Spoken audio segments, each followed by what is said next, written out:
Good morning बच्चों। Chapter number 4 पढ़ते हैं आज। वही अपने पैटर्न पे चलते हैं। हमारा प्यारा ICAI मॉड्यूल, बेस्ट मॉड्यूल, जिसमें सारे डिटेल बहुत अच्छे से दिए हैं। पिछला प्रोस्पेक्टस वाला चैप्टर तुम लोग ने मैंने जो बताया देखा होगा। आज शेयर कैपिटल एंड डिवेंचर पे तुम लोग को फोकस करा दूं।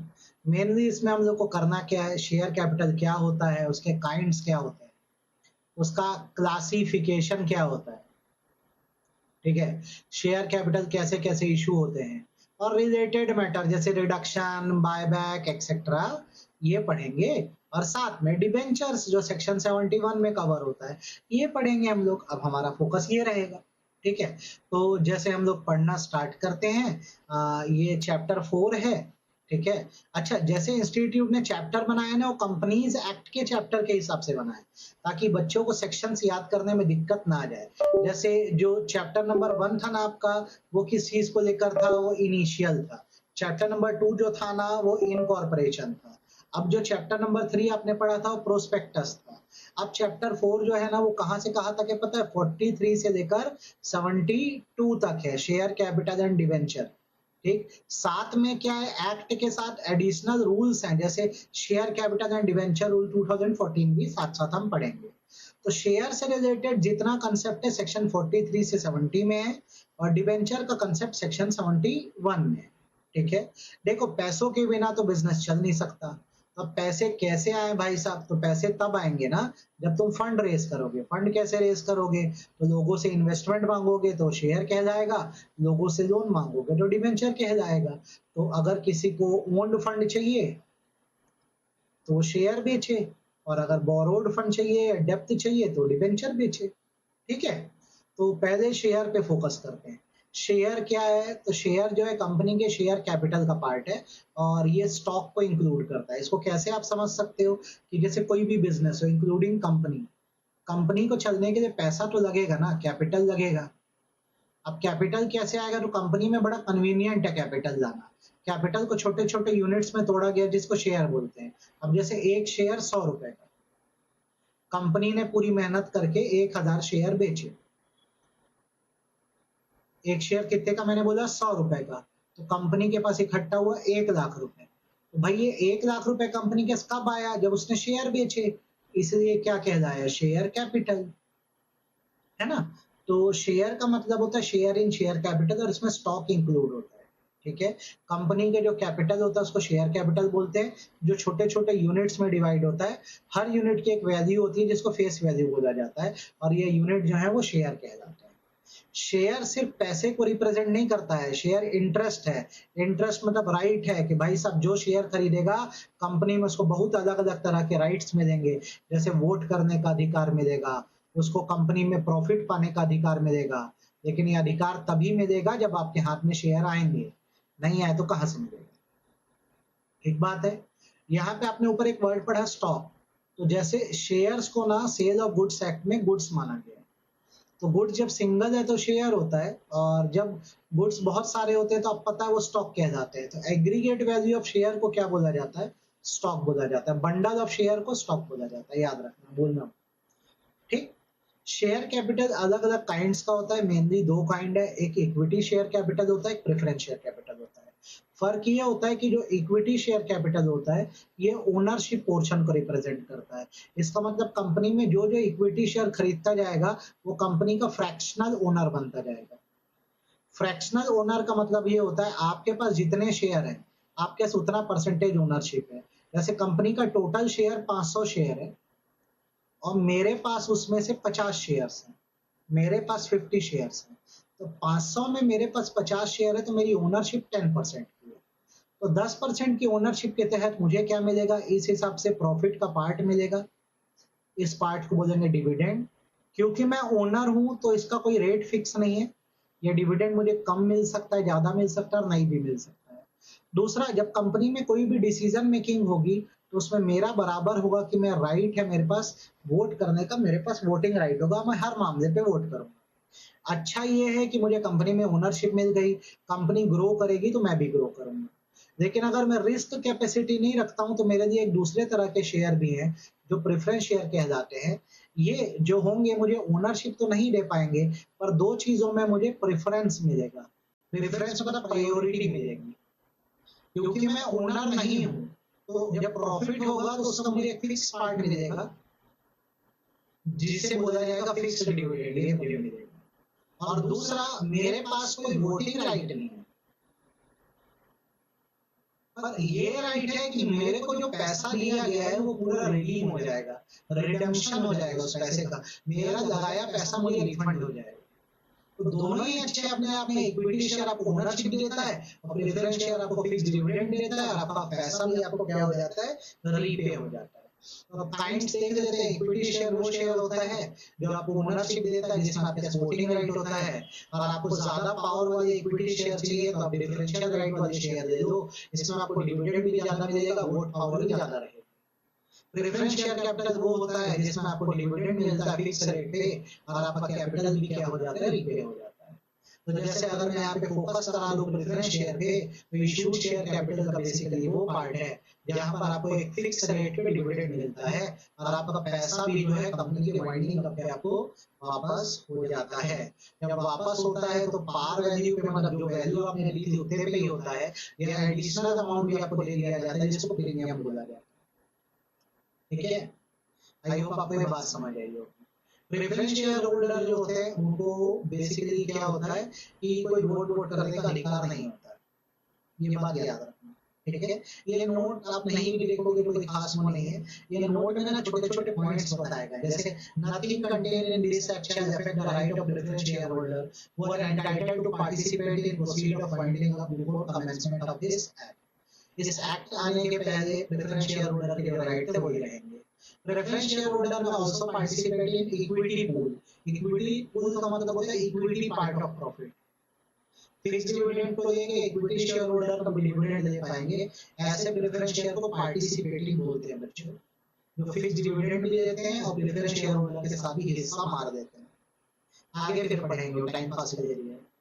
अच्छा, इक्विटी शेयर क्या होते हैं? इक्विटी शेयर वो प्रेफरेंस शेयर नहीं है। इक्विटी शेयर में आपको मिलता है वोट करने का अधिकार। जैसे हम जैसे लोग जब इक्विटी शेयर खरीदते हैं हमको वोटिंग राइट मिलता है। इसमें क्या होता है, इसको प्लेन वनीला भी बोला जा सकता है, मतलब जितने इक्विटी शेयर होल्डर होंगे सबका सेम वोटिंग राइट होगा। और अगर कुछ इक्विटी शेयर होल्डर या ओनर अपने पास सुपर पावर चाहते हैं तो एक अलग तरह के इक्विटी शेयर की कैटेगरी दी है जिसको डिफरेंशियल राइट बोलते हैं। इससे इनके डिविडेंड का ज्यादा अधिकार आ जाता है, वोट करने का इनका ज्यादा अधिकार आ जाता है। जैसे बोलते हैं ना नॉर्मल पीपल और वीआईपी, जैसे मैन और सुपरमैन, वैसे इक्विटी शेयर में भी है। आम लोगों को जो इक्विटी शेयर दिए जाते हैं वो विद वोटिंग राइट होते हैं, और जो खास लोग होते हैं अपने पास डीवीआर, डिफरेंशियल वोटिंग राइट के इक्विटी शेयर। अब जब कोई भी कंपनी डिफरेंशियल राइट वाले शेयर इशू करेगी ना तो उसकी कुछ कंडीशंस हैं मेरे बच्चों। अगर कंपनी लिमिटेड बाय शेयर है और वो डिफरेंशियल राइट के ज्यादा पावर के शेयर लोगों को देना चाहेगी तो कंडीशन है, इसका नियमोनिक है ARLDDP। पढ़ा देता हूँ, याद रखना। ए मतलब आर्टिकल ऑफ एसोसिएशन में बात लिखी होनी चाहिए कि आप डिफरेंशियल वोटिंग राइट वाले शेयर इशू कर सकते हो। दूसरा, आपको अपने जनरल मीटिंग में ऑर्डिनरी रिजोल्यूशन पास कराना होगा। आर, तीसरा इसकी लिमिट है कि सारे शेयर अगर सुपर पावर के होंगे तो सुपर पावर का मतलब क्या है, तो टोटल शेयर के 74% शेयर जो है आप इस रूप में ले सकते हो, डिफरेंशियल राइट के रूप में ले सकते हो। ARL, authorisation in article, ordinary resolution, limit. Then company की तरफ से पिछले 3 सालों में अपने एनुअल अकाउंट या एनुअल रिटर्न जमा करने में कोई डिफॉल्ट नहीं किया गया। वैसे कंपनी की तरफ से किसी भी तरह की पेमेंट करने में, चाहे वो डिपॉजिट का पैसा हो या प्रेफरेंस शेयर का पैसा हो या डिवेंचर का पैसा हो, पे करने में डिफॉल्ट नहीं किया गया। वैसे ही ये हो गया DD, ये समझ आ गया। कंपनी के ऊपर किसी भी लॉ में पिछले 3 सालों से कोई पेनल्टी नहीं लगी है, ना ही RBI एक्ट में, ना सेबी एक्ट में, ना SCR एक्ट में, ना FEMA एक्ट में, या किसी एक्ट में कोई पेनल्टी नहीं है। ये ध्यान रखना, ठीक है। ये क्लियर हो गया डिफरेंशियल राइट। ये पूरा कंसेप्ट हो गया काइंड्स ऑफ शेयर का। आई होप आपको ये पूरा काइंड्स ऑफ शेयर दिमाग में गया होगा। सेक्शन 43 मैंने आपको बता दिया। अब उसके बाद ये बाकी एडिशनल चीजें बहुत ज्यादा देखने की ना हर चीज जरूरत नहीं। अब हम लोग आते हैं शेयर सर्टिफिकेट के कंसेप्ट पे, सेक्शन 4। मैं आपको सीक्वेंस में पूरा पढ़ा रहा हूँ ना, वैसे ही आप भी पढ़ो। जब कोई फिजिकली शेयर खरीदता है फिजिकल शेयर खरीदता है तो क्या एविडेंस है कि उसने शेयर खरीदा, तो उसको अलॉट किया जाता है या लिया जाता है शेयर सर्टिफिकेट। ठीक, ये एविडेंस है कि उसने कंपनी में शेयर खरीदा है। और जब कोई शेयर डीमैट फॉर्म में खरीदता है तो वो उन शेयर्स का बेनिफिशियल ओनर कहलाता है। जैसे इलेक्ट्रॉनिक फॉर्म में शेयर होंगे तो आपके डीमैट अकाउंट में क्रेडिट होंगे और आप उस अकाउंट के बेनिफिशियल ओनर होंगे। तो अभी मैं फिजिकल शेयर सर्टिफिकेट की बात करूं तो ये प्राइमा फेसी मतलब फर्स्ट एविडेंस है टाइटल का। टाइटल का मतलब ओनरशिप। ठीक है, कोई भी सर्टिफिकेट होता है उसमें ये स्पेसिफाई होता है कि एक इंसान ने कितने शेयर खरीदे और यही ओनरशिप का फर्स्ट एविडेंस है। ये जो शेयर सर्टिफिकेट एक कंपनी की कॉमन सील के अंदर में इशू होता है, या फिर इसमें 2 डायरेक्टर का साइन होता है, या फिर इसमें एक डायरेक्टर और कंपनी सेक्रेटरी का साइन। ठीक है, कॉमन सील को सन 2015 से ऑप्शनल कर दिया गया है। सर्टिफिकेट पे अगर 2 डायरेक्टर का साइन है या एक डायरेक्टर और सीएस का साइन है तो भी चलेगा। अगर बोर्ड ऑफ डायरेक्टर में एक मैनेजिंग डायरेक्टर भी है तो आप याद रखना 2 डायरेक्टर में से एक एमडी का साइन होना चाहिए, ये बेटर है। आई होप यहाँ तक समझ आ गया। अगर शेयर डिपॉजिटरी फॉर्म में मतलब इलेक्ट्रॉनिक फॉर्म में तो वहां तो आपको शेयर सर्टिफिकेट नहीं मिला है, तो जो डिपॉजिटरी ऑर्गेनाइजेशन का रिकॉर्ड है उसमें आपका नाम अगर डला है एज बेनिफिशियल ओनर, मतलब आपके डीमैट अकाउंट में उतने शेयर क्रेडिट हो गए हैं तो आप भी शेयर होल्डर ही हो कंपनी के, ये बात ध्यान रखना। ठीक है, अब आते हैं मेन बात पे। क्या हमारा जो सर्टिफिकेट है तो पुट्ठे या पन्ने का ही, अगर वो फट गया घूम गया तो हमको दूसरा मिलेगा क्या? तो इसमें दोनों प्रोविजन बनाया गया है, रिन्यू का भी बनाया गया, डुप्लीकेट का भी बनाया गया। मान लो आपका जो ओरिजिनल शेयर सर्टिफिकेट है डिफेस हो गया मतलब मिट गया, या म्यूटिलेट हो गया फट गया, या टॉर्न हो गया, टॉर्न मतलब मोड़ तोड़ गया, तो आप उसके रिप्लेसमेंट में एक रिन्यू सर्टिफिकेट ले सकते हो, ओरिजिनल वाले को सरेंडर कर दो कंपनी में जाकर। कंपनी क्या करेगी, आपके सारे सर्टिफिकेट वैसे भी चेंज कर देगी अगर कंपनी के शेयर स्ट्रक्चर में कोई बदलाव आता है। जो भी रिन्यू सर्टिफिकेट होगा उसमें वर्ड लिखा होगा इशूड इन लीव, लीव मतलब होता है प्लेस। अब शेयर सर्टिफिकेट नंबर जो सब डिवाइड या रिप्लेस हुआ, जितने रिन्यू सर्टिफिकेट आपको इशू किए जाएंगे 50 रुपए पर सर्टिफिकेट आपसे दिया जा सकता है। सिमिलरली अगर आपका शेयर सर्टिफिकेट लॉस्ट या डिस्ट्रॉय हो गया है, गुम गया है, या तो आप एविडेंस ला के दे दो बोर्ड को कि कैसे घूमा, तो आपको डुप्लीकेट शेयर भी इशू कर दिया जाएगा, उसकी फीस भी दी जाएगी 50 रुपए पर सर्टिफिकेट, और डुप्लीकेट सर्टिफिकेट पे लिखा होगा duplicate issue in leave of share certificate number this. ठीक है, अगर आपकी कंपनी अनलिस्टेड है तो डुप्लीकेट शेयर सर्टिफिकेट आपके घर में 3 महीने में पहुंचेगा, और अगर आपकी कंपनी लिस्टेड है तो सर्टिफिकेट 45 दिन में पहुंच जाएगा आपके।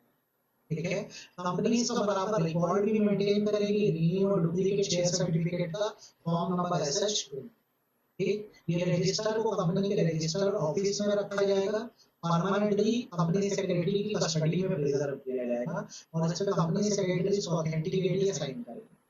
आई होप आपको ये बात समझ आई होगी, इसमें दिक्कत नहीं रही होगी। डन, बाकी इसमें कोई खास ऐसी चीज नहीं हो देखना हो।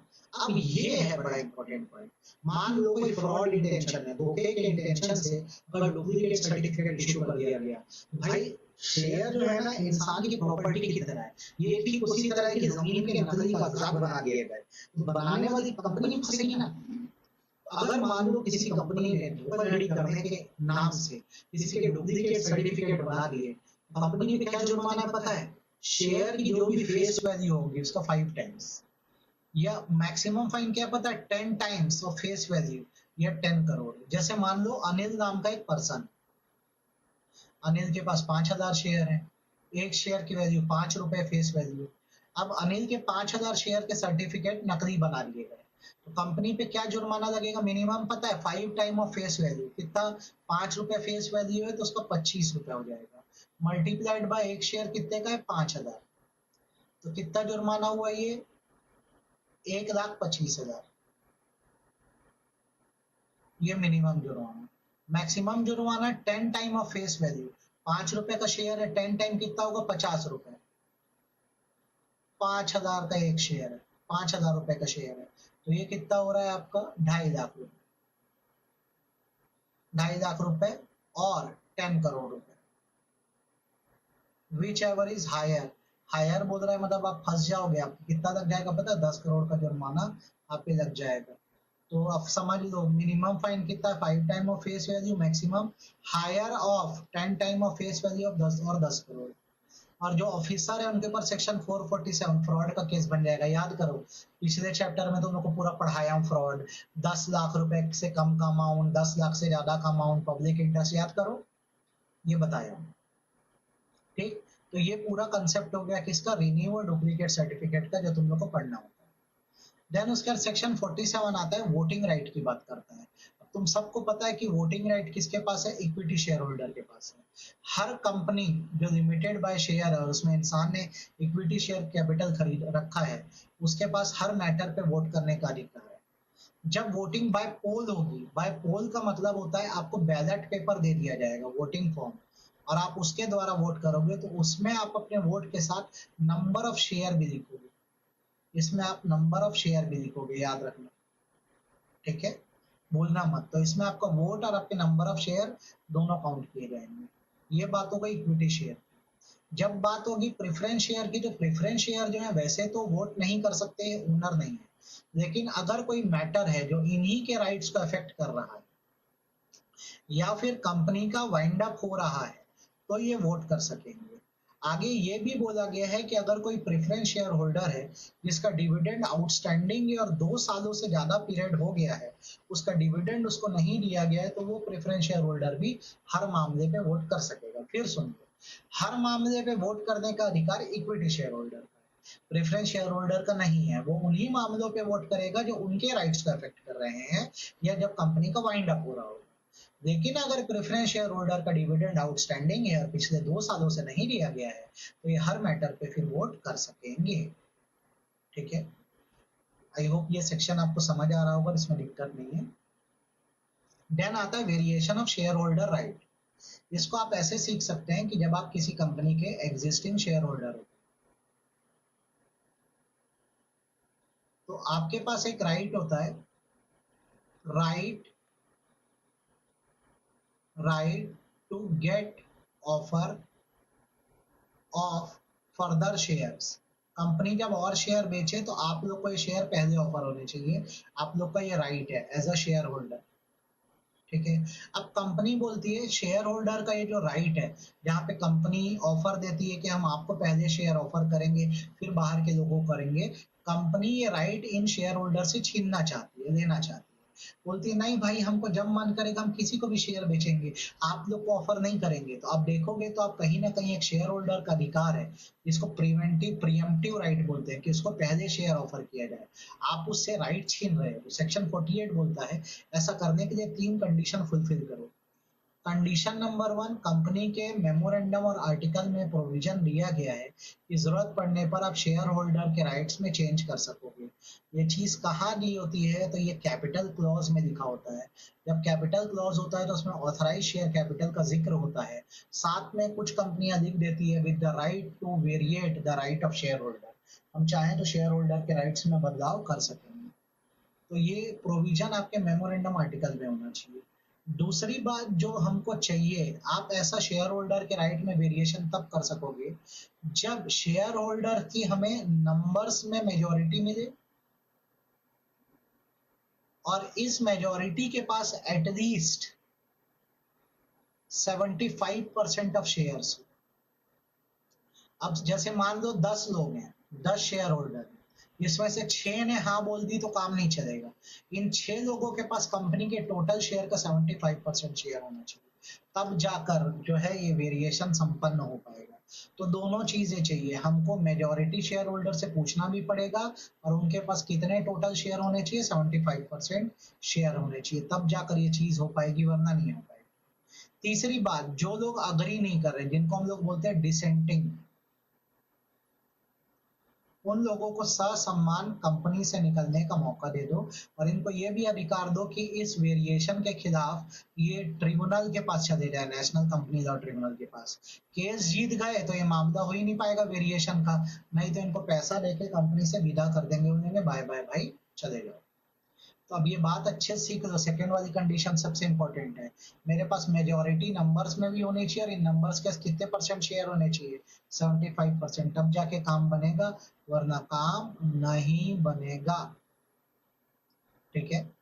देन आता है कॉल ऑन शेयर का कंसेप्ट। भाई शेयर होल्डर की लायबिलिटी कितनी है, जितना अमाउंट उसने शेयर पे नहीं किया है। तो अगर कंपनी कॉल मनी मंगाती है तो शेयर की लायबिलिटी, शेयर होल्डर की लायबिलिटी बनती है उतना पैसा वो दे। कंपनी जब कॉल करती है तो यूनिफॉर्म बेसिस पे करती है, सबसे करती है और आपको पैसा देना पड़ेगा। ठीक। कुछ लोग कुछ अमाउंट पहले से दे देते हैं, इसको कॉल इन एडवांस बोलते हैं। ये नॉट से इंपॉर्टेंट प्रोविजन है, तो इस पर बहुत ज्यादा फोकस करने की आवश्यकता नहीं। ठीक। अब आते हैं यहाँ से मुद्दे की बात पे, इशू के कंसेप्ट पे, कि अलग अलग तरह के शेयर इशू कौन से होते हैं। तो सबसे पहले आता है issue of share at premium.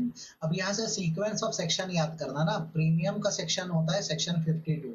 वैसे शेयर की फेस वैल्यू 10 रुपए, और जब ये शेयर मार्केट में बेचे जा रहे हैं तो 100 रुपए के बेचे जा रहे हैं, ये मार्केट वैल्यू है। तो ये एक्स्ट्रा क्या चार्ज किया जा रहा है, तो कंपनी बोलती है यार इतने समय से काम कर रहे हैं हम, कुछ तो हमारी भी वैल्यू है ना। तो ये जो एक्स्ट्रा अमाउंट कंपनी दे रही है इसको प्रीमियम बोलते हैं। तो issue of share at premium का मतलब होता है कंपनी जब अपने शेयर फेस वैल्यू से हायर रेट पर बेचती है तो उसको प्रीमियम बोला जाता है। ठीक है। कितना प्रीमियम है इसकी कोई लिमिट नहीं है, आप जितना प्रीमियम चार्ज करना चाहो कर दो। और इसके लिए आर्टिकल ऑफ एसोसिएशन में कुछ ना भी लिखा हो तो चलेगा, कहीं कोई दिक्कत नहीं है। जैसे शेयर की फेस वैल्यू 10 रुपए है, शेयर 14 रुपए में बेचे जा रहे हैं, तो 4 रुपए क्या है, प्रीमियम का अमाउंट है। अब ये जितना प्रीमियम आ रहा है ना, ये रिजर्व है, ये कोई प्रॉफिट प्रॉफिट नहीं है, ये रिजर्व है। और इसका एप्लीकेशन आप कुछ जगहों पर करोगे, कहाँ यूज करेंगे इस पैसे को हम लोग, इसका एप्लीकेशन कहाँ होगा, तो इसका एप्लीकेशन इन जगहों पर होगा, ये आपको बहुत अच्छे से पढ़ना है। ये जो पैसा प्रीमियम अकाउंट में आपके पड़ा है, शेयर प्रीमियम अकाउंट में, आप इसको अप्लाई करिएगा, अप्लाई मतलब उपयोग करिएगा कहाँ, फुल्ली पेड बोनस शेयर में। ठीक है। बोनस शेयर मतलब शेयर होल्डर को फ्री में शेयर बांट दिए, उसका खर्चा कंपनी उठाएगी, तो वो पैसा सिक्योरिटी प्रीमियम अकाउंट से निकाल सकते हैं। प्रिलिमिनरी एक्सपेंस राइट ऑफ करने में, प्रिलिमिनरी एक्सपेंस राइट ऑफ करने का मतलब ये होता है बेसिकली कि जो कंपनी के शुरुआती खर्चे उसको रिकॉर्ड से हटाने। ठीक है। वैसे कमीशन वमीशन आपने शेयर पे दिया होगा उसको राइट ऑफ करने में। अगर आप प्रेफरेंस शेयर रिडीम कर रहे हो, वापस कर रहे हो, तो उसमें एडिशनल अमाउंट बनेगा जिसको प्रीमियम बोलते हैं, वो पे करना। जैसे लोगों ने 5,000 रुपए का प्रेफरेंस शेयर खरीदा था, आप उनको 6,000 रुपए वापस कर रहे हो, तो 1,000 जो एक्स्ट्रा दे रहे हो प्रीमियम का है, तो आप वो कहाँ से दे दो, सिक्योरिटी प्रीमियम अकाउंट से। वैसी कंपनी है जब अपने शेयर खुद खरीद रही है तो पैसा वापस करना पड़ेगा ना लोगों का, तो सिक्योरिटी प्रीमियम अकाउंट का यूज करके करेंगे। तो ये कंसेप्ट है सेक्शन 52 का, जो आप लोग को बहुत अच्छे से आना चाहिए। देन उसके बाद प्रीमियम के बाद आता है discount. Issue of share at discount section 53 में कवर होता है। डिस्काउंट का मतलब होता है जब कंपनी अपने फेस वैल्यू से कम वैल्यू पे अपने शेयर ऑफर करती है, बेचती है, तो उसको डिस्काउंट बोला जाता है। ठीक है। डिस्काउंट पे शेयर इशू करना प्रोहिबिटेड है, नहीं कर सकते, एक्सेप्ट दो बातें। पहला, कंपनी क्या कर रही है, स्वेट इक्विटी शेयर इशू कर रही है। स्वेट इक्विटी शेयर मतलब अपने एम्प्लॉयज को डिस्काउंटेड रेट में शेयर दे रही है। और दूसरी बात, ये शेयर अपने क्रेडिटर्स को डिस्काउंट में दिए जा रहे हैं, जिससे कंपनी अपनी डेप्थ को शेयर में कन्वर्ट कर रही है, और इसके बराबर रिजोल्यूशन प्लान बना है या डेप्थ रिस्ट्रक्चरिंग स्कीम बनी है, जिसको आरबीआई ने अप्रूव कर दिया है। मैं दोबारा बोल दे रहा हूँ, डिस्काउंट मतलब कम वैल्यू पे शेयर इशू करना, फेस वैल्यू से नीचे वैल्यू पे अलाउ नहीं है। दो एक्सेप्शन है, एक एम्प्लॉय को डिस्काउंटेड रेट में दे सकते हैं, दूसरा अपने क्रेडिटर को डिस्काउंटेड रेट पे दे सकते हैं, इसके अलावा किसी को नहीं। और कंपनी ने कोशिश करी डिस्काउंट में शेयर देने की, तो कंपनी के ऑफिसर्स के ऊपर जो जुर्माना लगेगा वो हो सकता है amount equal to shares at discount और 5 lakh rupees, whichever is less. और कंपनी को सारा पैसा रिफंड करना होगा 12% इंटरेस्ट के साथ। ठीक। अब आता है सेक्शन 54, स्वेट इक्विटी शेयर। भाई स्वेट इक्विटी शेयर का बेसिक मतलब होता है आपका वर्कर बहुत हार्ड वर्किंग है, आप उसको कंपनी में रिटेन करना चाहते हो, अगर वो रिटेन होगा तो आप लोग का इंटेलेक्चुअल प्रॉपर्टी इंक्रीज होगा, मतलब आप ही लोग का गुडविल बढ़ेगा, आप लोग का वैल्यू एडिशन होगा, आप लोग का मतलब कंपनी का मतलब आपकी कंपनी को फ्यूचर बेनिफिट होगा। तो आप बोलते हैं ऐसे एम्प्लॉय को जाने क्यों दे, सोना है रे सोना वो, ठीक है, उसको मत जाने दो। तो ऐसे डायरेक्टर एम्प्लॉय को कंपनी डिस्काउंटेड रेट पे शेयर देती है, या consideration other than cash. Other than cash मतलब भाई तू पैसा मत दे, कुछ दिन ज्यादा काम कर दे, तेरी सैलरी से एडजस्ट कर देंगे हम, इसे स्वेट इक्विटी शेयर बोलते हैं। ठीक है, ध्यान रखना। स्वेट इक्विटी शेयर का कंसेप्ट जो होता है सेक्शन 54 में कवर होता है। स्वेट इक्विटी शेयर परिपशु होते हैं, मतलब इक्वल रैंक पे होते हैं, जैसे दूसरे शेयर होल्डर है वैसे स्वेट इक्विटी शेयर होल्डर नहीं है। स्वेट इक्विटी शेयर इशू करने की शर्त यह है कि सबसे पहले ये शेयर ऑलरेडी पहले भी इशू हो चुके हैं, मतलब ऐसे कोई नए शेयर नहीं है, जैसे दूसरों को दिए जाते हैं इनको भी वैसे दे रहे हैं, बट डिस्काउंट में दे रहे हैं। दूसरा, ये शेयर इशू करने के लिए स्पेशल रिजोल्यूशन पास हो रहा है कंपनी में। रिजोल्यूशन में पूरा डिटेल बताया गया है, कितने नंबर ऑफ शेयर है, मार्केट प्राइस क्या है, ठीक है, किन क्लास ऑफ डायरेक्टर एम्प्लॉयज को शेयर इशू किए जा रहे हैं। अगर कंपनी लिस्टेड है तो इसके लिए सेबी रेगुलेशन भी फॉलो करेगी, और अगर कंपनी अनलिस्टेड है, मतलब मार्केट में नहीं है, तो rule 8 of company share capital and debenture rule follow करेगी। क्योंकि हम अभी अनलिस्टेड कंपनी के बारे में ज्यादा पढ़ रहे हैं, तो हम लोग rule 8 of company share capital and debenture rule के हिसाब से इसको पढ़ाई कर रहे हैं। ठीक है, इसके कुछ इंपॉर्टेंट प्रोविजन ये है कि जैसे एम्प्लॉय को, मतलब परमानेंट एम्प्लॉय है, चाहे वो इंडिया या इंडिया के बाहर काम कर रहा हो, इसमें डायरेक्टर आ जाते हैं, इसमें आ जाते हैं हमारी होल्डिंग और सब्सिडरी कंपनी के एम्प्लॉयज भी, ये सब स्वेट इक्विटी के एलिजिबल है। वैल्यू एडिशन का मतलब होता है एक्चुअल बेनिफिट जो इसके रहने से हमें बाद में होगा, जिससे हमारी गुडविल बढ़ेगी, इसे वैल्यू एडिशन बोलते हैं। स्पेशल रिजोल्यूशन कब तक वैलिड है, तो जब आपने स्पेशल रिजोल्यूशन पास किया उसके 12 महीने के अंदर स्वेट इक्विटी शेयर इशू हो जाना चाहिए। लिमिट क्या है, तो वन टाइम में, एक बार में स्वेट इक्विटी शेयर इशू करने की जो लिमिट है वो कैपिटल का 15% है या 5 करोड़ रुपए है, विच एवर इज हायर। इतनी वैल्यू तक के तुम स्वेट इक्विटी शेयर दे सकते हो। ठीक, एट ऑल टाइम जो है, ये तो वन टाइम बताया ना मैं, 15% ऑफ कैपिटल, जैसे आपका कैपिटल 1 करोड़ है तो 15 लाख या 5 crore, whichever is higher, इतने तक का आप क्या कर सकते हो, sweat equity share at a time ले सकते हो।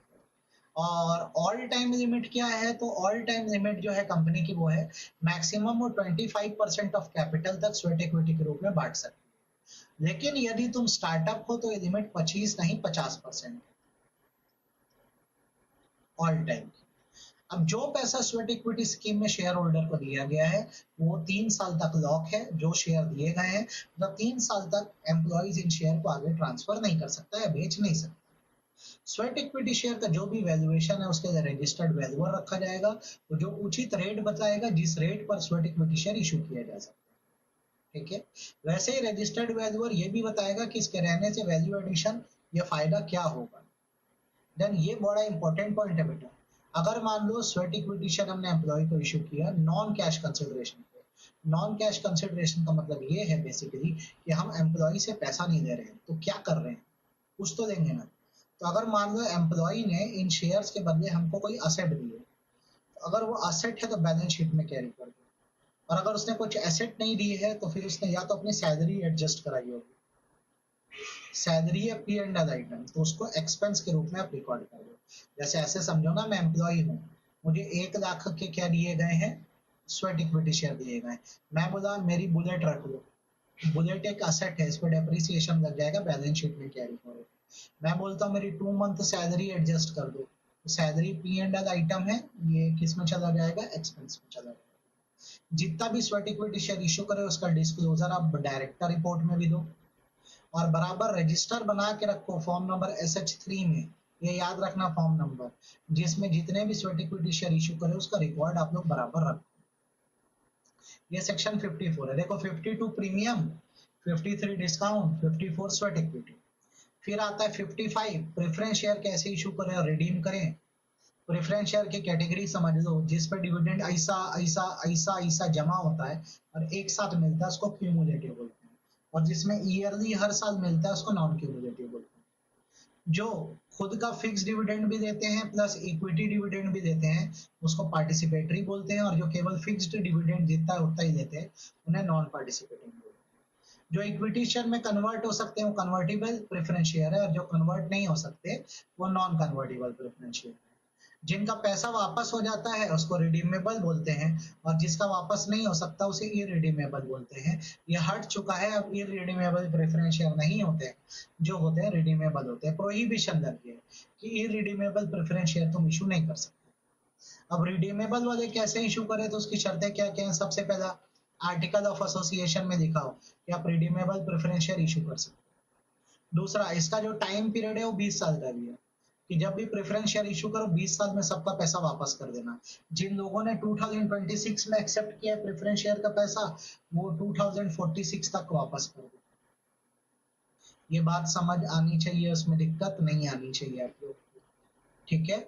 आगे कुछ अदर कंडीशंस भी है, जैसे स्पेशल रिजोल्यूशन पास होना चाहिए, पुराना कोई डिफॉल्ट नहीं होना चाहिए प्रेफरेंस शेयर पे करने में, उसका डिविडेंड पे करने में, ठीक है। प्रेफरेंस शेयर का भी बराबर रिकॉर्ड रजिस्टर ऑफ मेंबर में मेंटेन होना चाहिए, और अगर आप लिस्टेड होना चाहते हो तो स्टॉक एक्सचेंज में प्रेफरेंस शेयर को लिस्ट भी करवा सकते हो। एक एक्सेप्शन यहाँ पे पढ़ लो कि अगर कोई कंपनी इंफ्रास्ट्रक्चर प्रोजेक्ट में एंगेज है तो वो एक्सटेंडेड पीरियड के लिए प्रेफरेंस शेयर रख सकती है, 20 नहीं 30 सालों के लिए। वैसे नॉर्मल कंपनियां जब प्रेफरेंस शेयर बेचती हैं तो पैसा 20 साल में वापस करेंगे, लेकिन अगर आप इंफ्रास्ट्रक्चर रिलेटेड कंपनी हो तो 30 ईयर के लिए रख सकते हो, जहां आप 21वें साल से 10-10% करके सबका पैसा क्या करते हो, वापस करते हो, ठीक है। अब जब वापस करने की बात आई गई है तो वो भी पढ़ लेते हैं कि प्रेफरेंस शेयर कहाँ से रिडीम होता है। तो प्रेफरेंस शेयर रिडीम होता है कंपनी के प्रॉफिट्स में से, जो अभी डिविडेंड के रूप में बांटा जाना है, या अभी फ्रेश शेयर आपने बेचे, फ्रेश इशू किए, वहां का पैसा है, वहां से रिडीम कर दो। जिनको भी शेयर रिडीम कर रहे हो फुल्ली पे हो, मतलब वो लोग कम से कम हमको पहले पैसा दे, तभी तो हम उनका पैसा वापस करेंगे। जब भी आप रिडीम करोगे ना, तो याद रखना जितना भी अमाउंट का प्रेफरेंस शेयर आप रिडीम कर रहे हो, उसका पहले पैसा आप ट्रांसफर करो सीआरआर में, कैपिटल रिडेम्पशन रिजर्व अकाउंट में, और इस रिडेम्पशन रिजर्व अकाउंट से फिर आप क्या करो, प्रेफरेंस शेयर होल्डर का पैसा वापस करो। आई होप यहाँ तक आपको बात समझ आई है और इसमें कोई दिक्कत नहीं गई होगी, ठीक है। अब आगे बढ़ते हैं हम लोग। आगे एक कंसेप्ट है, ये बहुत अच्छे से पढ़ लेना तुम लोग। कई बार कंपनी में क्या होता है, समय आ जाता है लेकिन प्रेफरेंस शेयर का पैसा वापस करने लायक कंपनी के पास पैसा नहीं है, या डिविडेंड पे करने लायक कंपनी के पास पैसा नहीं है, तो कंपनी क्या करती है, डिविडेंड या सॉरी प्रेफरेंस शेयर का पैसा वापस करने के बजाय इन प्रेफरेंस शेयर होल्डर को और प्रेफरेंस शेयर दे देती है। बोलती है कि भाई साहब अभी हमसे आप पैसा मत लो, हमसे और प्रेफरेंस शेयर दे दो, ठीक है। फिर आपका ज्यादा प्रेफरेंस शेयर हो जाएंगे तो हम आपको बाद में ज्यादा पैसा लौटाएंगे, क्योंकि अभी हमारी स्थिति नहीं है। अगर तुम लोग को ऐसा कभी करना हो कि प्रेफरेंस शेयर होल्डर वालों को अभी पैसा नहीं देना है और उसके बदले और प्रेफरेंस शेयर उन लोग को दे देना है, तो इसके लिए आपको 3/4 in value of preference share holder से पूछना पड़ेगा।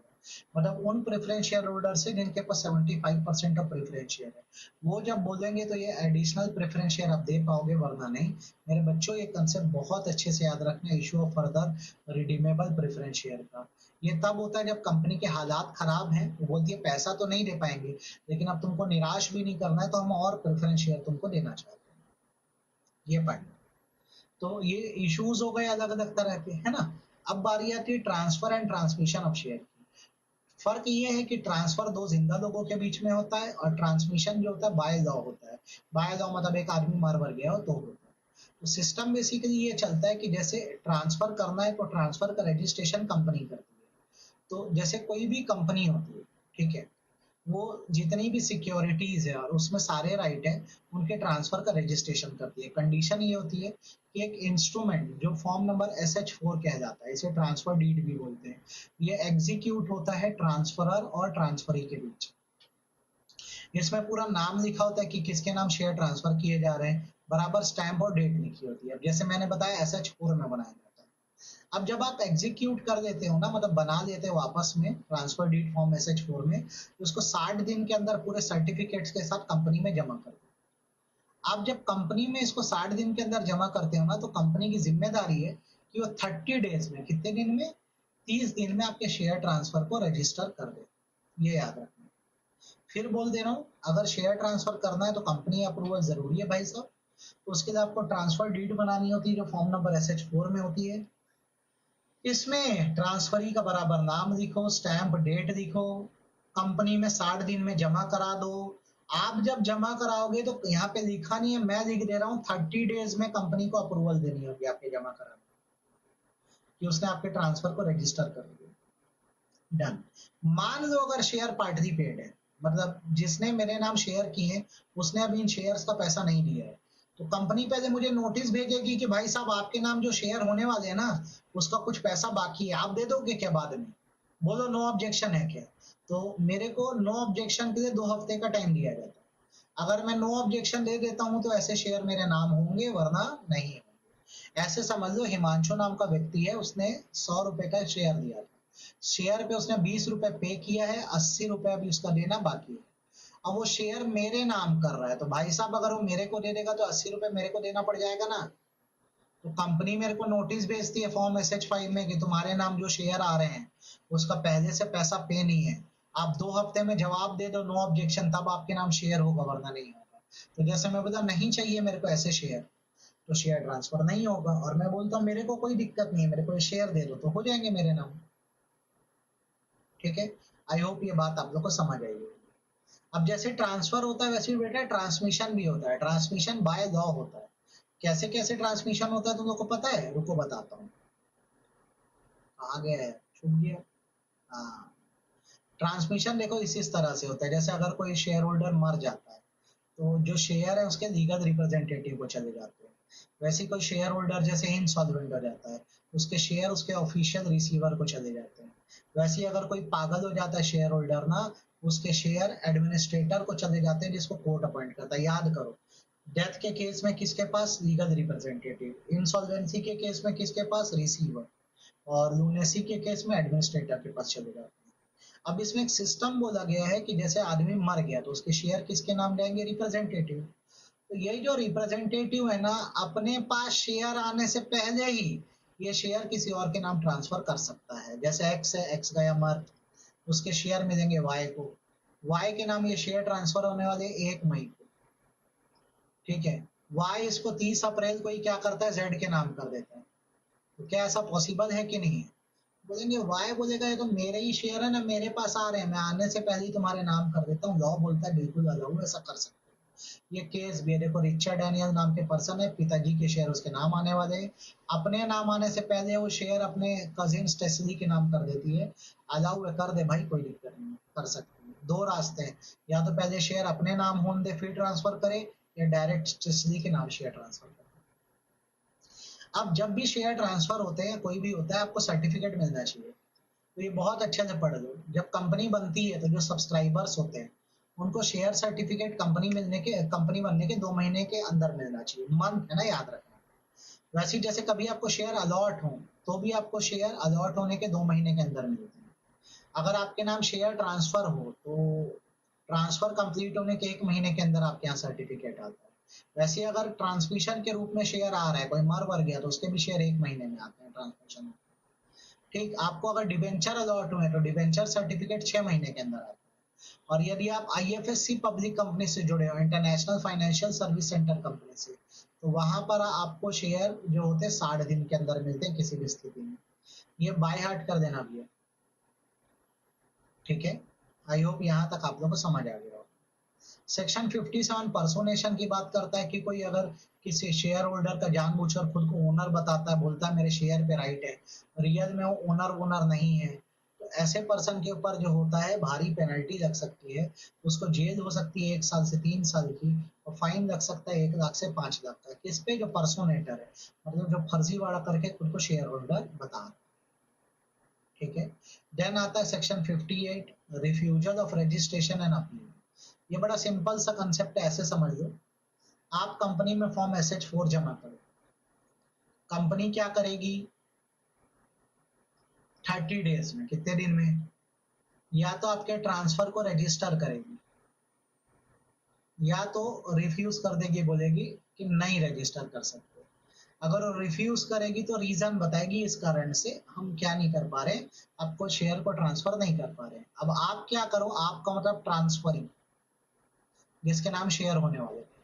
अगर प्राइवेट कंपनी का केस है, आपकी प्राइवेट कंपनी है, तो आप ना 60 डेज के अंदर, 60 डेज मतलब वो जो रीजन मिला वो 30 डेज, और 30 डेज ले लो, जाओ NCLT के पास जाके अपील कर दो कि मेरे शेयर को मेरे नाम ट्रांसफर नहीं किया जा रहा।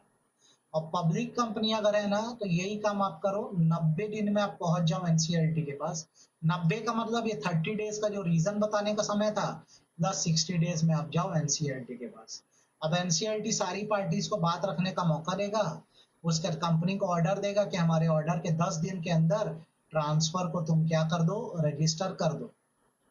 कंपनी को ऑर्डर दिया जाएगा और कंपनी अगर इस ऑर्डर को नहीं मानती है, कंपनी, ये सारी कहानी जो बताया वही है, कंपनी इस ऑर्डर को नहीं मानती है तो फिर कंपनी के ऊपर क्या लगेगा, जुर्माना लग जाएगा। कितना?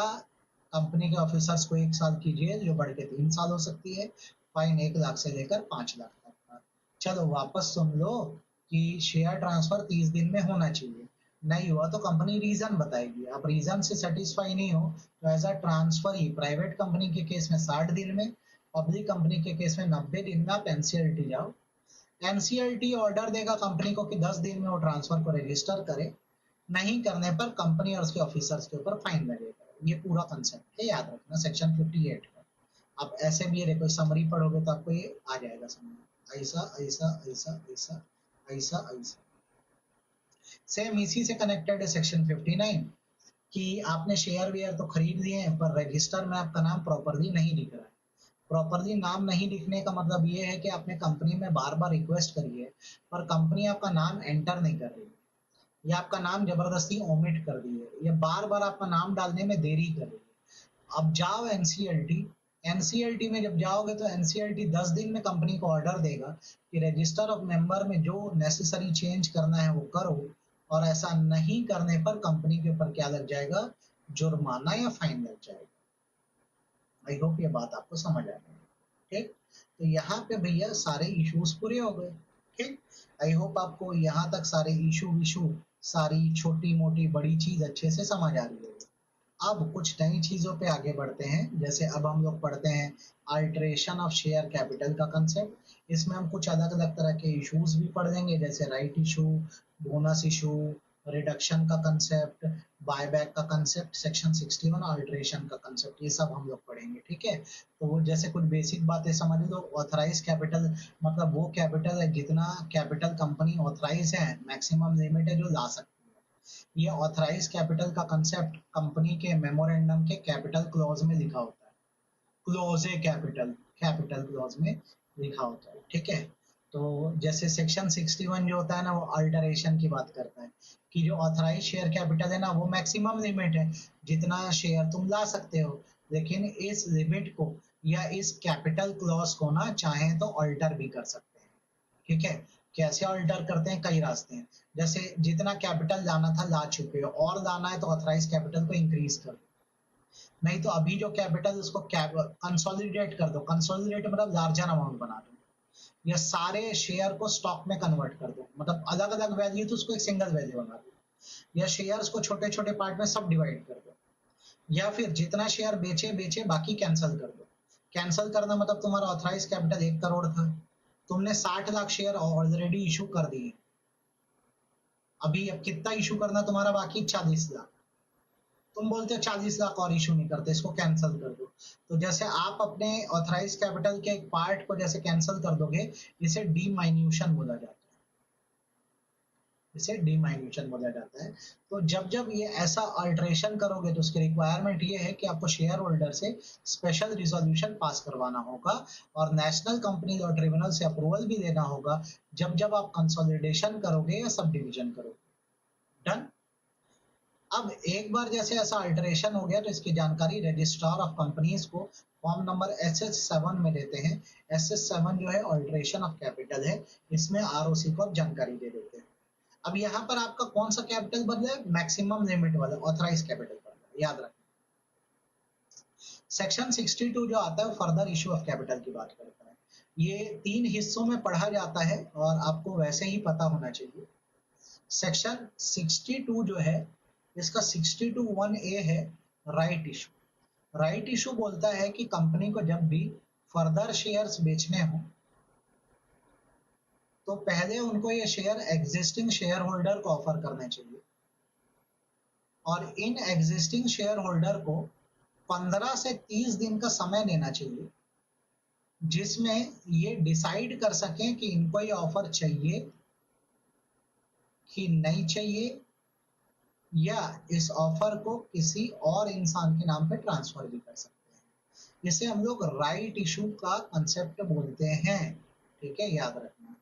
आप पूरा पढ़ सकते हो कि जो ऑलरेडी एग्जिस्टिंग शेयर होल्डर है उनको उनके पेड अप कैपिटल के अनुसार जो है शेयर ऑफर किए जाते हैं। इसके लिए उनको ऑफर लेटर में बताते हैं कितने शेयर दे रहे हैं और कितने टाइम में, मतलब 15 से 30 दिन में उनको जवाब देना है। अगर वो इतने दिन में जवाब नहीं देते इसको डिक्लाइन माना जा सकता है। ये चाहे तो अपने राइट्स किसी और के नाम ट्रांसफर भी कर सकते हैं। ठीक। दूसरी कहानी है 62(1)(b की। इसे ईसॉप या एम्प्लॉय स्टॉक ऑप्शन बोला जाता है। इसमें क्या होता है, स्पेशल रिजोल्यूशन पास किया जाता है और एम्प्लॉय को ऑप्शन दिया जाता है कि देख भाई, अभी नहीं खरीदना है शेयर, फ्यूचर डेट पे हम तेरे को एक फिक्स प्राइस बता दे रहे हैं। अब तेरी चॉइस होगी उस प्राइस पे तेरे को शेयर खरीदना हो तो तू खरीद ले। ठीक है। तो अभी नहीं, जैसे मेरे तुम एम्प्लॉय हो, मैं तुमको बोलता हूँ 50 रुपए का रेट है। आगे भविष्य में तुमको कभी भी लगे तो तुम कंपनी के शेयर 50 रुपए में खरीद लेना। ठीक है, ये बात याद रखना। अब अगर तुम्हारी लिस्टेड कंपनी है तो उसका नियम जो है उसको बोलते हैं share base employee benefit regulation. ये तुम लोग को फॉलो करनी पड़ जाती है। ठीक। तो अब पहले समझ लो, ईसॉप स्कीम के लिए स्पेशल रिजोल्यूशन पास होगा। कंपनी अगर अनलिस्टेड है तो rule 12 of company share capital and debenture rule 2014 use. Done. ये याद रखना है ईसॉप स्कीम है।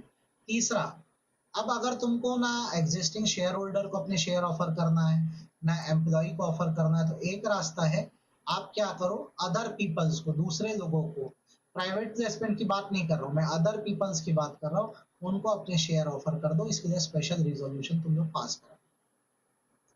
तुम ये कर सकते हो। ठीक है, सेक्शन 62 था जो मैंने अभी आप लोग को बताया। ठीक। उसके बाद सेक्शन 63 आता है बोनस शेयर। बोनस शेयर का मतलब होता है कैपिटलाइजेशन ऑफ प्रॉफिट। जब कंपनी के बहुत पैसा आ जाता है और उसको लगता है कि अपने पैसे या प्रॉफिट को उसको कैपिटल में कन्वर्ट कर देना चाहिए, वो शेयर होल्डर को फ्री में शेयर बांट देती है। और जितने शेयर होल्डर को फ्री में शेयर बांटे गए हैं उसका वो कॉस्ट जो है अपने कहाँ से उठा देती है, रिजर्व में से उठा देती है। बोलती है शेयर होल्डर के बदले हम पैसा भरेंगे। फॉर एग्जाम्पल, कंपनी के शेयर होल्डर को 2 करोड़ के शेयर्स जो है बोनस के रूप में दिए गए। तो जब 2 करोड़ के शेयर दिए गए तो शेयर कैपिटल भी बढ़ना चाहिए। अब ये मेरी बैलेंस शीट है, ये मेरी, देखो, ये मेरी बैलेंस शीट है। अब इसमें मेरा पेड अप कैपिटल अभी दिख रहा था 3 करोड़। कंपनी बोली 2 करोड़ से हम शेयर को बढ़ाएंगे, फ्री में शेयर बांट दिया तो 2 करोड़ बढ़ गया, मेरा कैपिटल 5 करोड़ हो गया।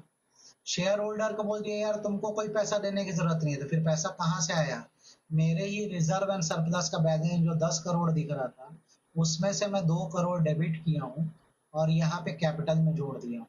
ऐसा तब किया जाता है जब कंपनी के बहुत पैसा होता है और उसको समझ नहीं आ रहा होता कि मैं पैसे का कैसे उपयोग करूं।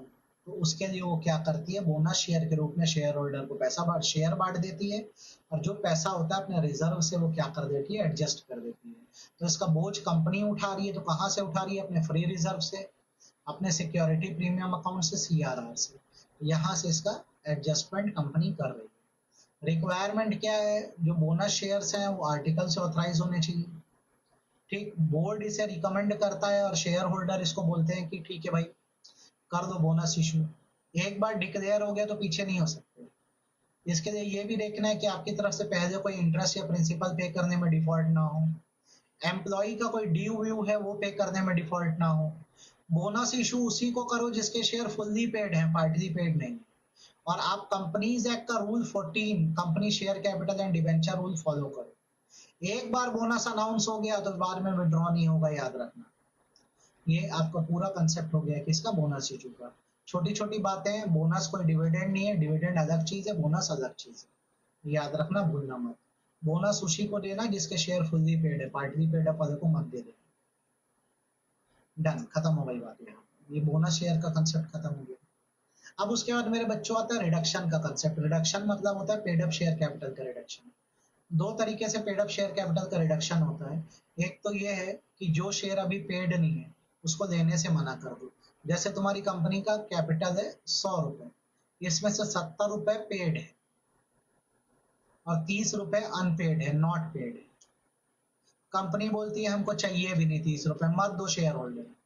तो इसको बोलते हैं कि अगर तुम 30 रुपए देने से मना कर दिए तो जो कैपिटल 100 रुपए दिख रहा था वो 70 रुपए दिखने लग जाएगा। या तो अपने पेड अप पार्ट को कैंसिल कर दे रहे हो या पे ऑफ कर दे रहे हो। इसका मतलब ये होता है आपका कैपिटल है 100 रुपए, पूरा 100 रुपए पेड है और कंपनी बोलती है कि हम 30 रुपीज रिफंड कर देते हैं क्योंकि इसकी हमको आवश्यकता नहीं। तो जब कंपनी क्या करती है, बोलती है हमारे पास जरूरत से ज्यादा पैसा लग रहा है, या तो अभी कॉल मनी में पैसा था तो कंपनी उसको देने से मना कर दे, या पैसा पूरा आ गया था तो उसका एक पोर्शन वापस कर दे, तो उसको रिडक्शन बोलते हैं। ऐसा इसलिए करते हैं जब कंपनी को ये लगने लग जाए कि उसकी जरूरतें पूरी हो गई। इसके लिए उनको स्पेशल रिजोल्यूशन पास करना पड़ता है। कोई पुराना पैसा या डिपॉजिट किसी का दिया हो तो पैसा सम्मान वापस करना होता है। देन आपको यहाँ पे परमिशन देनी होती है नेशनल कंपनी लॉ ट्रिब्यूनल से। उसके लिए एप्लीकेशन डालना पड़ता है फॉर्म RSC 1 में। आप जब एप्लीकेशन डालते हो ट्रिब्यूनल के पास, ट्रिब्यूनल की कॉपी फॉरवर्ड कर देता है सेंट्रल गवर्नमेंट को, रजिस्ट्रार को, अगर कंपनी रजिस्टर्ड है तो सेबी को, और कंपनी के क्रेडिटर्स को, और उनको बोलता है 3 महीने का टाइम है, जिसको भी जो ऑब्जेक्शन रेज करके बता दो क्यों कैपिटल क्यों ना रेज किया गया। अब जैसे कोई कहीं से ऑब्जेक्शन नहीं आता है तो जो रजिस्ट्रार है वो आपके कैपिटल को रिड्यूस करने का ऑर्डर दे देता है, बस ये इंश्योर करके कि जो डेप्थ है क्रेडिटर की वो या तो डिस्चार्ज हो जाएगी, या डिटरमाइन हो गई है, या सिक्योर हो गई है, या क्रेडिटर ने अपनी कंसेंट दे दी है। दूसरा, बराबर आप अकाउंटिंग स्टैंडर्ड के हिसाब से इस रिडक्शन का अकाउंटिंग ट्रीटमेंट करोगे। अब जब आपको नेशनल कंपनी लॉ ट्रिब्यूनल के ऑर्डर की कॉपी मिल जाए तो इस कॉपी को आप ROC के पास जमा करा दो। ये आप जमा कराओ फॉर्म नंबर INC 28 में, और ROC को बताओ कि ट्रिब्यूनल से हमको ऑर्डर आ गया कि इतना इतना कैपिटल हमारा रिड्यूस हो गया। ठीक है, आई होप आपको ये बात समझ आ गई होगी, इसमें कोई दिक्कत नहीं है। ये पूरा कंसेप्ट है रिडक्शन। डन। अब रिडक्शन के बाद जो हम लोग को पढ़ना होता है वो सेक्शन 67 है यार, बड़ा इंपॉर्टेंट है। दो हिस्सों में। सबसेक्शन 1 बोलता है कि कंपनी को ना कोई भी ऐसा काम नहीं करना है जिसमें वो सिर्फ कैपिटल घटाने के नाम से, कैपिटल रिड्यूस करने के नाम से अपने शेयर बाय बैक कर रही है। जब तक प्रॉपर जस्टिफिकेशन ना होना, अपने शेयर वापस नहीं देगी कंपनी। ये सबसेक्शन 1 बोलता है। सेक्शन क्या है सबसेक्शन 67, ये तो समझ लो। Restriction on purchase by company और giving of loan. Purchase by company subsection 1 है, गिविंग ऑफ लोन सबसेक्शन 2 है। सबसेक्शन 1 बोलता है कोई भी कंपनी जो है अपने शेयर बाय नहीं करेगी। कब तक बाय नहीं करेगी? जब तक उसका जस्टिफिकेशन ना हो। सबसेक्शन 2 क्या बोलता है तुम लोग को पता है? सबसेक्शन 2 ये बोलता है कि कोई भी पब्लिक कंपनी डायरेक्टली या इनडायरेक्टली किसी को भी लोन या गारंटी नहीं देगी जिससे वो लोग इस लोन का यूज करके कंपनी के ही आके क्या खरीदे, शेयर खरीदे। अपना पैसा ला के शेयर खरीदो ना, कंपनी से फाइनेंशियल असिस्टेंस लेके क्यों आप शेयर खरीदोगे उसी कंपनी का। हाँ, ये नियम कहाँ अप्लाई नहीं होता? जहां पे पैसा लेके आप कंपनी के शेयर खरीद सकते हो, बैंकिंग कंपनी में नहीं अप्लाई होता, क्योंकि बैंकिंग कंपनी तो हर नाम से लोन देती है। तो एक आदमी बैंक से लोन लिया और बैंक के शेयर खरीद डाला, कोई प्रॉब्लम नहीं। ठीक है। वैसे ही कंपनी में एक स्कीम निकली है जैसे एम्प्लॉय शेयर स्कीम, जिसमें कंपनी खुद ही बोल रही है कि हम तुमको फाइनेंशियल असिस्टेंस देंगे, तुम एम्प्लॉय हो, कंपनी के शेयर खरीदो। ठीक है। या फिर कंपनी के एम्प्लॉय को कंपनी ने पैसे लेंड करें up to 6 month of salary, जो उसकी सैलरी में से एडजस्ट हो जाएंगे ताकि वो कंपनी में शेयर खरीद सके, तो ये एक्सेप्शन है। मेरे बच्चों, सेक्शन 67 बहुत अच्छे से सीखो। सेक्शन 67 बोलता है रेस्ट्रिक्शन है कि कोई भी कंपनी अपने शेयर बाय नहीं करेगी अनटिल एंड अनलेस उसके जेन्युइन रीजन हो और उससे कैपिटल रिड्यूस हो रहा हो। सब सेक्शन 2 बड़ा ही इंपॉर्टेंट है कि कोई भी कंपनी किसी भी इंसान को लोन या गारंटी नहीं देगी ताकि वो पैसा कंपनी से ले और कंपनी के शेयर खरीदे। हाँ, ये कहाँ पॉसिबल है? जब कोई बैंकिंग कंपनी लोन दे रही है कि आओ शेयर खरीद लो, या कंपनी ने कोई स्कीम चली है जिसमें एम्प्लॉयज को शेयर दिए जा रहे हैं, या फिर मान लो एम्प्लॉय की सैलरी के 6 महीने की सैलरी तक का उसका अमाउंट दिया गया ताकि वो कंपनी से शेयर खरीद सके। ये एक्सेप्शन है, इसका याद रखना। अगर ये नियम नहीं माना कंपनी ने और किसी को फाइनेंशियल असिस्टेंस दे दी कि वो कंपनी के आगे शेयर खरीद लिए, तो फाइन लगेगा कंपनी पे 1 लाख से 5 लाख का, और कंपनी के जो ऑथराइज ऑफिसर है उनको जेल हो सकती है 3 साल तक की, जो ज्यादा से ज्यादा हो जाएगी 1 लाख रुपए से लेकर 25 लाख तक का फाइन लग जाएगा। ठीक। ये जो सेक्शन 67 का रूल है प्राइवेट कंपनी पे अप्लाई नहीं होता, IFSC कंपनी पे अप्लाई नहीं होता। वैसी निजी कंपनी पे भी फाइनेंशियल असिस्टेंस का रूल अप्लाई नहीं होता। डन। अब उसके बाद आता है बायबैक का कंसेप्ट। बायबैक मतलब होता है purchase of own share by company. 3 section में खेद है पूरा 68। ये बायबैक के प्रोविजन है। प्रोविजन का मैं इजी मतलब बोलूँ तो कंडीशन। ठीक, सेक्शन 69 ट्रांसफर टू रिजर्व है। सेक्शन 70 प्रोहिबिशन ऑन बायबैक है, कब आप बायबैक नहीं कर सकते। तो बायबैक मतलब होता है जब कंपनी अपने शेयर रीपरचेज कर देती है अपने शेयर होल्डर से, तो इसको बायबैक बोलते हैं। अब सेक्शन 68 में इसकी पूरी कंडीशंस दी हैं, जैसे कि बायबैक में कंपनी से मनी का आउटफ्लो होगा, तो बायबैक किया जाएगा कंपनी के फ्री रिजर्व से, कंपनी के सिक्योरिटी प्रीमियम अकाउंट से, या शेयर इशू का कुछ पैसा बचा है वहां से। पर आप बस उसी सेम काइंड की प्रोसीड का मत यूज करना ना, कि जो शेयर बेचे थे उसी पैसे से वही शेयर बाय बैक कर रहे हो, तो पर्पस सर्व नहीं होगा, याद रखना। ठीक, बायबैक की कंडीशन ये है कि बायबैक आर्टिकल से ऑथराइज होना चाहिए। बायबैक के लिए अगर बोर्ड रेजोल्यूशन पास हुआ है तो आप 10% of paid up capital and free reserve तक बायबैक कर पाओगे। और अगर स्पेशल रिजोल्यूशन पास हुआ है तो आप 25% of paid up capital and free reserve तक बायबैक कर पाओगे। अगर डायरेक्टर की परमिशन से है तो 10% ऑफ कैपिटल एंड रिजर्व तक का बायबैक। शेयर होल्डर से स्पेशल रिजोल्यूशन पास करा के 25% of paid up capital and buyback free reserve तक बायबैक हो पाएगा। बायबैक करने से शेयर का पैसा वापस कर दिया जाता है, तो शेयर कैपिटल अपने आप रिड्यूस होता है। तो याद रखना, डेप्ट और इक्विटी का रेशियो ट्वाइस से ज्यादा ना हो जाए, मतलब तुम्हारी डेप्ट एक प्रपोर्शन से ज्यादा ना बढ़ जाए। बायबैक उन्हीं का करना जिनके शेयर फुल्ली पेड हो। बायबैक के लिए अगर तुम्हारी अनलिस्टेड कंपनी है तो company share capital and debenture rule 17 follow करो, और लिस्टेड कंपनी है तो सेबी रेगुलेशन फॉलो करो। ठीक, बायबैक का प्रोसीजर ये है कि शेयर होल्डर को नोटिस भेजा जाता है। नोटिस के एक्सप्लेनेटरी स्टेटमेंट में पूरा डिटेल दिया जाता है, क्यों बायबैक कर रहे हैं, क्या जरूरत पड़ी, किन शेयर का कर रहे हैं, कितना अमाउंट जाएगा, कितने समय में कंप्लीट होगा। ठीक है, बायबैक आप एग्जिस्टिंग शेयर होल्डर से प्रोराटा बेसिस पे कर सकते हो, ओपन मार्केट से भी कर सकते हो, एम्प्लॉय से भी बायबैक कर सकते हो। बायबैक से पहले आपको आरओसी और अगर रजिस्टर्ड हो तो सेबी के पास एक डिक्लेरेशन ऑफ सॉल्वेंसी देना पड़ता है, जिसमें आपको बताना होता है कि अगले 12 महीनों में आप कहीं से भी इंसॉल्वेंट या बर्बाद नहीं होंगे। इस डिक्लेरेशन पे कम से कम 2 डायरेक्टर की साइन चाहिए, जिसमें से एक एमडी होना चाहिए। पूरा बायबैक रिजोल्यूशन पास होने के 12 महीने के अंदर आप लोग खत्म करो। 12 महीने के अंदर पूरा बायबैक खत्म करो। डन। बायबैक जब हो जाएगा तो लोग अपने शेयर लाके दे देंगे, तो सबके शेयर सर्टिफिकेट बायबैक कंप्लीट होने के 7 दिन के अंदर बर्बाद कर दो, डिस्ट्रॉय कर दो। और एक बार जैसे आपने बायबैक कंप्लीट कर दिया तो 6 महीने का कूलिंग पीरियड होगा। ये अभी हट जाएगा कुछ समय बाद, ये कूलिंग पीरियड अभी 6 महीने का है। एक बायबैक कंप्लीट हुआ है तो अगले बायबैक में कम से कम 6 महीने का समय लगेगा, ध्यान रखना। कंपनी बायबैक का रजिस्टर भी मेंटेन करती है फॉर्म नंबर SS10 में, जिसमें सारा डिटेल डालती है, कितना बायबैक करे, कितना कंसिडरेशन दिए, कितना शेयर कैंसल हुआ, कितने सर्टिफिकेट डिस्ट्रॉय हुए, और सारे डिटेल। ये रजिस्टर कंपनी सेक्रेटरी की कस्टडी में रहेगा। एंट्री भी इसमें कंपनी सेक्रेटरी बनाता है। बायबैक हो जाए तो इसकी जानकारी रजिस्ट्रार को दे दो, और कंपनी लिस्टेड है तो सेबी को दे दो। ये जानकारी फॉर्म नंबर SH11 में देना। ठीक है, अगर बायबैक के ऊपर दिए गए नियमों में डिफॉल्ट करते हो तो जो जुर्माना है वो मिनिमम 1 लाख का है, जो बढ़ के 3 लाख हो सकता है। ये पूरा सेक्शन 68 की कहानी है। सेक्शन 69 बोलता है कि जितने भी अमाउंट का बायबैक कर रहे हो उतना पैसा एक रिजर्व में डालो, जो CRR रिजर्व है, कैपिटल रिडेम्पशन रिजर्व। यहाँ पे पूरा बायबैक का पैसा आप डालो।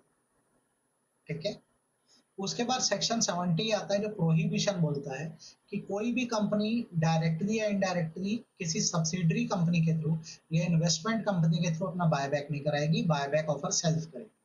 दूसरा, अगर कंपनी की तरफ से डिफॉल्ट है डिपॉजिट का पैसा रीपे करने में, डिबेंचर का पैसा रीपे करने में, प्रेफरेंस शेयर का पैसा रीपे करने में, शेयर होल्डर का डिविडेंड रीपे करने में, या कोई लोन रीपे करने में, तो आप बायबैक नहीं करोगे।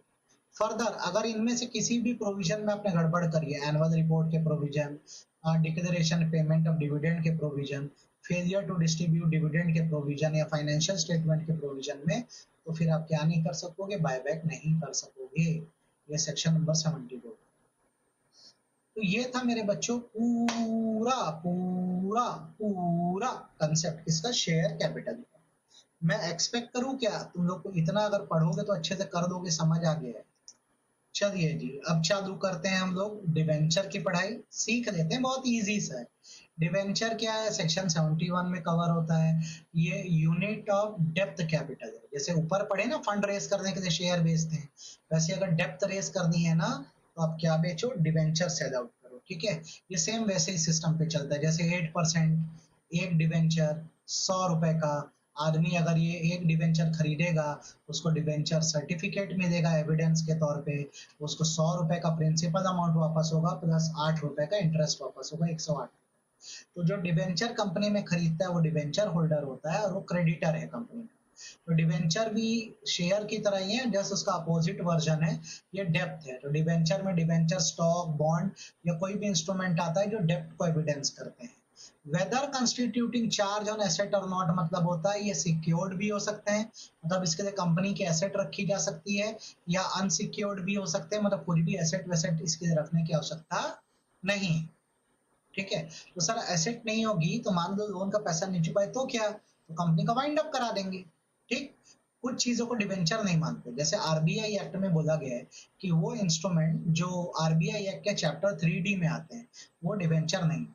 वैसे ही वो इंस्ट्रूमेंट जिसको सेंट्रल गवर्नमेंट ने एक्सप्रेसली बोला है कि इसको डिवेंचर ना माना जाए, वो भी डिवेंचर नहीं है। ये बात याद रखना। तो याद रखना क्या नहीं है, तो chapter 3D of RBI act में आने वाले इंस्ट्रूमेंट, और वो इंस्ट्रूमेंट जिसको सेंट्रल गवर्नमेंट ने बोला है जो डिवेंचर नहीं है, वो नहीं है। डिवेंचर क्या है, कोई भी इंस्ट्रूमेंट जो डेप्थ दिखाता है, चाहे वो सिक्योर हो या ना हो। डिवेंचर के कुछ फीचर है, स्मॉलेस्ट यूनिट है डेप्थ कैपिटल का। डिवेंचर जब इशू होता है तो उसके भी आपको सर्टिफिकेट दिए जाते हैं। सर्टिफिकेट में कॉमन सील लगी होती है, दो डायरेक्टर का साइन होता है या डायरेक्टर और सीएस का साइन होता है।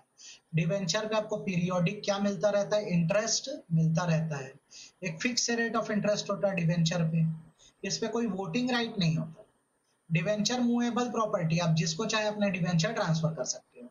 डिवेंचर सिक्योर्ड भी हो सकता है, मतलब इसके लिए असेट गिरवी रख सकते हैं, अनसिक्योर्ड भी हो सकता है। डिवेंचर का पैसा फुल टर्म पे वापस होता है, इंस्टॉलमेंट पे भी हो सकता है। डिवेंचर को चाहे तो समय मिले तो इक्विटी शेयर में कन्वर्ट भी कर सकते हैं। और डिवेंचर खरीदोगे तो जो सर्टिफिकेट है वो आपको 6 महीने के अंदर मिल जाएगा। डन। अब डिवेंचर के इशू का प्रोविजन सेक्शन 71 में बताया गया है। सबसे पहला प्रोविजन, जब डिवेंचर बेचा जाता है और अगर स्पेशल रिजोल्यूशन पास करा जाए तो इसमें कन्वर्जन का ऑप्शन दिया जा सकता है कि आगे जाके डिवेंचर शेयर में कन्वर्ट हो जाए। जब तक नहीं है तब तक तो डिवेंचर ही है, तो इस पर कोई वोटिंग राइट है नहीं। ठीक। अगर तुम लोग को सिक्योर्ड डिवेंचर बेचना है, सिक्योर्ड मतलब जिसके पीछे एसेट्स हैं बैकिंग में, इसका मतलब अगर पैसा कंपनी नहीं चुकाई तो एसेट बिकेगी कंपनी की। उसकी कंडीशन ये होती है, देखो मैक्सिमम पीरियड जो डिवेंचर का होता है वो 10 साल का होता है। 10 साल में डिवेंचर का पैसा विद इंटरेस्ट वापस करना है। लेकिन अगर इंफ्रास्ट्रक्चर प्रोजेक्ट में जुड़ी कंपनी है या इंफ्रास्ट्रक्चर फाइनेंस कंपनी है तो यही पीरियड 30 साल का होता है। डेप्ट फंड है, कोई मिनिस्ट्री या गवर्नमेंट का या हाउसिंग बैंक का डिपार्टमेंट है, तो यहाँ पे डिवेंचर 30 साल के पीरियड के लिए जो होते हैं इशू। ठीक। जब सेक्शन 71 में सिक्योर डिवेंचर इशू हो रहा है तो वहां पर आपको डिवेंचर ट्रस्टी रखना होता है। डिवेंचर ट्रस्टी वो पर्सन है जो सारे डिवेंचर होल्डर के बिहाफ में वर्क करेगा। आपको इसी ट्रस्टी के फेवर में कंपनी के एसेट्स को मॉर्गेज या चार्ज पे रख देना होता है। ये इंश्योर करता है ट्रस्टी की सबका पैसा क्या हो जाए, बराबर वापस हो जाए। एसेट की वैल्यू हमेशा डिबेंचर की वैल्यू से ज्यादा होनी चाहिए ताकि इंटरेस्ट और प्रिंसिपल पूरा वापस हो सके। अगर डिबेंचर गवर्नमेंट कंपनी ने बेचे हैं तो फिर कोई सिक्योरिटी की जरूरत नहीं है, क्योंकि गवर्नमेंट अपने आप में एक सिक्योरिटी। ठीक। डिवेंचर ट्रस्ट डीड नाम का एक कॉन्ट्रैक्ट बनता है डिवेंचर होल्डर के लिए। ये कॉन्ट्रैक्ट कंपनी के बीच और डिवेंचर ट्रस्टी के बीच बनता है फॉर्म SS12 में। एक डिवेंचर रिडेम्पशन रिजर्व भी बनाया जाता है जहां हर साल एक अमाउंट डाला जाता है, क्रेडिट किया जाता है, ताकि टाइम पे डिवेंचर होल्डर का पैसा वापस हो जाए। कितना अमाउंट डालना है, तो हर साल 30 अप्रैल के पहले अमाउंट डालना है। कितना, जितना भी आउटस्टैंडिंग डिवेंचर है उसका 15%। कैसे, मनी डिपॉजिट कर दो बैंक में, उतने की सिक्योरिटीज डिपॉजिट कर दो। ठीक है, ताकि टाइम पे डिवेंचर होल्डर का पैसा वापस हो सके। ठीक। यहाँ तक आई होप आपको समझ आ गया और इसमें कोई दिक्कत नहीं है। अगर मान लो आप डिवेंचर इशू कर रहे हो और 500 से ज्यादा लोगों को डिवेंचर इशू कर रहे हो, तो आपको डिवेंचर ट्रस्टी को अपॉइंट करना होता है। डिवेंचर ट्रस्टी का नाम आपको प्रोस्पेक्टस में लिखना होता है। ठीक है। कुछ लोगों को आप रिटर्न कंसेंट के बाद ही ट्रस्टी को रख सकते हो ना, जब तक कंसेंट नहीं देगा उसको ट्रस्टी नहीं बोल सकते। ट्रस्टी न्यूट्रल आदमी होना चाहिए, वो कंपनी का शेयर होल्डर ना हो, प्रमोटर डायरेक्टर केएमपी ना हो, प्रमोटर या केएमपी से जुड़ा हुआ पर्सन ना हो, कंपनी से उसको कोई मनी रिसीव ना करना हो, कंपनी से उसने कोई डेप्थ नहीं दी है, कंपनी को कोई गारंटी या लोन की गारंटी नहीं दी है, या कंपनी से उसका कोई पेक्यूनरी या मनी रिलेशनशिप नहीं है जो कि 2% ऑफ टर्नओवर या 50 लाख रुपए से ज्यादा का है। कुल मिला के न्यूट्रल पर्सन को या ट्रस्टी बनाओ, है ना। जिसको ट्रस्टी बनाया उसको हटाया भी जा सकता है अगर वोटिंग में 75% ऑफ डिवेंचर होल्डर या 3/4 in value of debenture holder बोले इसको हटा दो। अगर हटा देते ट्रस्टी को तो उसकी जगह भरने के लिए फिर बाकी जैसे अगर मरने वरने से जगह खाली हुई है तो बोर्ड रख लेगा, और रिजाइन करके गया ट्रस्टी तो फिर majority of debenture holder trustee को अपॉइंट करेंगे। ठीक है, आई होप आपको यहाँ तक ट्रस्टी के बारे में समझ आ गया। ट्रस्टी की जिम्मेदारी है कि जरूरत पड़ने पर वो समय समय पर क्या करे, डिवेंचर होल्डर की मीटिंग्स बुलाए। कब बुलाए, जब at least 1/10 in value of debenture holder उसको रिक्वेस्ट करे कि हमारी मीटिंग बुलाओ, या कोई ऐसी घटना हो जाए जहां लगता है कि डिवेंचर होल्डर की मीटिंग होनी चाहिए तो ट्रस्टी इनकी मीटिंग भी बुलाएगा। डिवेंचर ट्रस्टी को बहुत देखभाल के काम करना है, वरना उसको कोई लॉ नहीं बचा पाएगा अगर कोई भी डिवेंचर होल्डर का नुकसान हुआ। हाँ, अगर 75% इन वैल्यू ऑफ डिवेंचर होल्डर्स को माफ करना चाहे या एग्जेम्प्ट करना चाहे तो कर सकते हैं, कहीं कोई दिक्कत, कोई दिक्कत। ठीक, ये था मेन डिवेंचर का कंसेप्ट जो आपको पढ़ना था। इसके अलावा कुछ और ऐसी स्पेसिफिक चीज नहीं है जो इस चैप्टर में पढ़नी चाहिए।